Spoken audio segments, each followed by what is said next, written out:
Retail real estate is considered to be any brick-and-mortar storefront used by businesses to sell their goods and or services to individual consumers. This category encapsulates every business from a small boutique clothier to a large high-end restaurant and everything in between. When beginning your search for retail space, rent is not the only cost you should be considering. While certainly an important number, there are several other expenses you will need to factor into your budget to ensure the long-term success of your retail business. At the forefront of your search, understanding what kind of retail space your budget allows for is just as important as understanding different kinds of lease structures or what kind of areas you should be targeting. Here are the expenses involved in leasing retail space.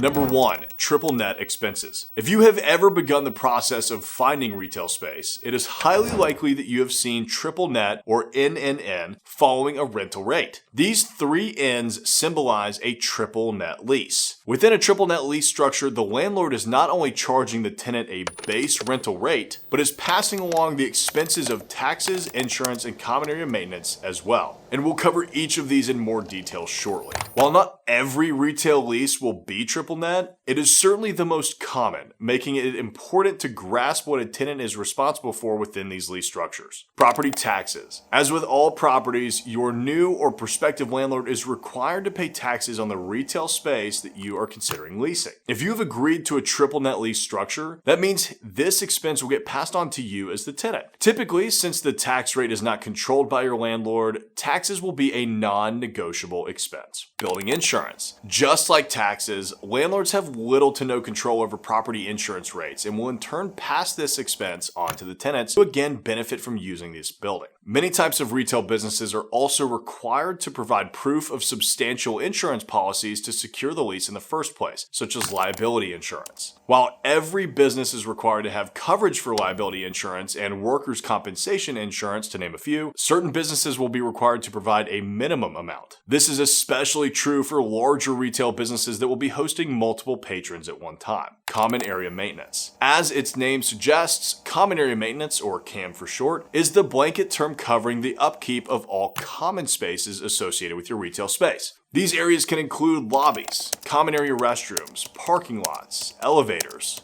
hallways, landscaping, and so much more. All common areas require frequent upkeep, especially within multi-tenant assets, but are not rented by one specific tenant or entity. In order to ensure the upkeep of these spaces, the landlord will pass through the fee to the tenant in order to cover the cost of the maintenance. If there are multiple tenants, each tenant will pay their pro rata share of this fee. Common area maintenance expenses are also more flexible than their triple net counterparts. Since CAM is more controllable than either taxes or insurance, a tenant may have the ability in negotiating what they can expect. While it is extremely uncommon to completely negotiate your CAM fee out of the conversation, it is generally acceptable to negotiate a cap on what the tenant can be expected to pay. If you want to dive further into what triple net is, check out this video here. Number 2. Utilities. Another cost that will not be included in your base rental rate are your utility expenses. These costs cover lighting, electrical, heating, air and ventilation, water, and any trade-specific utilities that you may require, such as gas. These other costs can vary from additional display lighting for a boutique retail store to power intensive kitchen needs for a bustling restaurant. While utilities can be estimated, it is important to take into account what your specific needs are rather than rely on general information. Even if a previous tenant is able to share the cost of their utility bill, their uses may not align with your concept and thus provide you with a skewed estimate of your utility expenses. Number 3. The build out. In looking for a retail space, it becomes quickly apparent that finding a location that perfectly suits your needs from the very beginning is akin to finding a needle in a haystack. Whether you end up in a completely open shell space or previously built out retail location, at least some amount of work will need to be completed before you'll be able to occupy and open your doors for business. Although being able to afford a build out on top of getting ready to pay rent may seem daunting, the tenant has a handful of strategies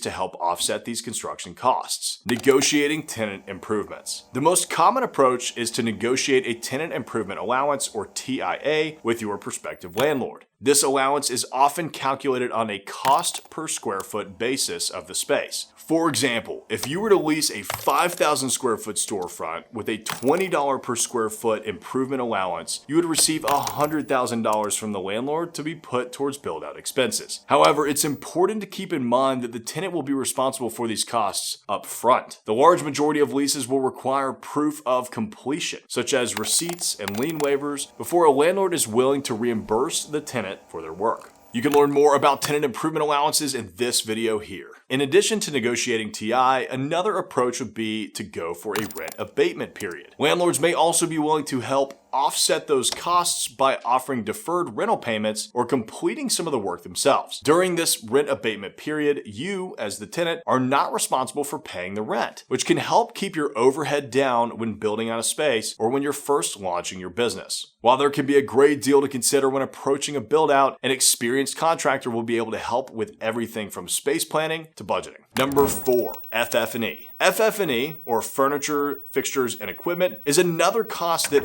all retail business owners should be aware of, but can vary drastically from concept to concept. FF&E can include desks and other furniture, computers, display racks, hood vents, ovens and stoves, refrigeration for kitchens, and anything else that will be needed to outfit your space. Since your FF&E will more than likely be needed to open your business, it's important to budget these items early on and include these expenses in your initial cost analysis. Luckily, these can usually be budgeted alongside your build-out. If you hired a commercial contractor, they will also often be able to procure equipment or guide you in the right direction. Number 5, marketing. It is understandable if opening your retail to the public seems like a distant feat at the beginning of your search for retail space, but it is never too early to begin thinking about marketing. As any successful business owner knows, marketing allows you to create excitement around your concept in anticipation of its grand opening. While marketing is important, how much you decide to budget for its expense is largely up to you. Although many businesses thrive by investing large amounts of capital into marketing strategies, a great deal of small businesses have found just as much success in taking a more grassroots approach, using social media, pop-up events, collaborations, and so much more. When all is said and done, your approach to marketing is your decision, but it is wise to plan for any associated costs ahead of time.